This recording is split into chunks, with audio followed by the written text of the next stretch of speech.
દેવભૂમિ દ્વારકાના ગોમતી ઘાટ પર ભવ્ય મહાઆરતીનું આયોજન કરાયું હતું। ગુંગળી 505 બ્રહ્મ સમાજ તરફથી ભવ્ય મહાઆરતીનું આયોજન કરવામાં આવ્યું હતું। સાથે જ ભવ્ય મહાઆરતી સમયે 5 લાખ જેટલા દીવડાઓ પણ પ્રગટાવવામાં આવ્યા હતા, જેને લઈને અદ્ભુત નજારો જોવા મળ્યો હતો। એક સામટા 5 લાખ દીવડાઓથી શણગારવામાં આવેલ ગોમતી ઘાટ અદ્ભુત રીતે ઝગમગી રહ્યો હતો। ગોમતી ઘાટ જ નહીં પરંતુ સુદામા સેતુને પણ રંગબેરંગી રોશની અને દીપમાળાથી શણગારવામાં આવ્યો હતો। આ ભવ્ય મહાઆરતીમાં મોટી સંખ્યામાં ભક્તો જોડાયા હતા। ઉલ્લેખનીય છે કે આગામી તારીખ 25 ફેબ્રુઆરીના રોજ વડાપ્રધાન નરેન્દ્ર મોદી દેવભૂમિ દ્વારકા જિલ્લાના પ્રવાસે આવશે અને તેઓ બેટ દ્વારકા ખાતે સિગ્નેચર બ્રિજનું લોકાર્પણ કરશે, ત્યારે દેવભૂમિ દ્વારકા જિલ્લામાં અનેરો ઉત્સાહ જોવા મળી રહ્યો છે। આજરોજ દ્વારકામાં જ્યારે આપણા યશસ્વી વડાપ્રધાન શ્રી મોદી સાહેબ પધારે છે 25 તારીખે, ત્યારે એમના પૂર્વ સંધ્યાએ દ્વારકા ગોમતી ઘાટ ઉપર બંને કિનારા સંગમ નારાયણ મંદિર સુધી તથા પંચકોઈ મંદિર અને દ્વારકા જૂના ઘાટ ઉપર તમામ મંદિરોને લાખોની સંખ્યામાં દીવડાઓ પ્રગટાવી માતા ગોમતીની બ્રાહ્મણો દ્વારા મહાઆરતી થઈ।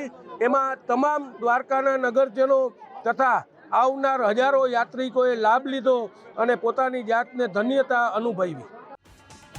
દેવભૂમિ દ્વારકાના ગોમતી ઘાટ પર ભવ્ય મહાઆરતીનું આયોજન કરાયું હતું।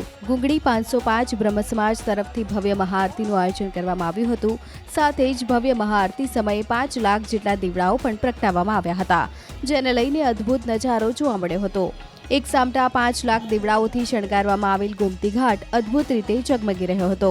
ગોમતી ઘાટ જ નહીં પરંતુ સુદામા સેતુને પણ રંગબેરંગી રોશની અને દીપમાળાથી શણગારવામાં આવ્યો હતો। આ ભવ્ય મહાઆરતીમાં મોટી સંખ્યામાં ભક્તો જોડાયા હતા।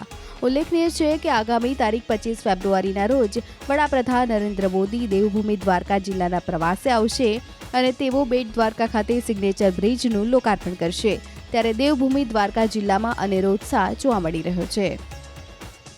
આજરોજ દ્વારકામાં જ્યારે આપણા યશસ્વી વડાપ્રધાન શ્રી મોદી સાહેબ પધારે છે 25 તારીખે, ત્યારે એમના પૂર્વ સંધ્યાએ દ્વારકા ગોમતી ઘાટ ઉપર બંને કિનારા સંગમ નારાયણ મંદિર સુધી તથા પંચકોઈ મંદિર અને દ્વારકા જૂના ઘાટ ઉપર તમામ મંદિરોને લાખોની સંખ્યામાં દીવડાઓ પ્રગટાવી માતા ગોમતીની બ્રાહ્મણો દ્વારા મહાઆરતી થઈ।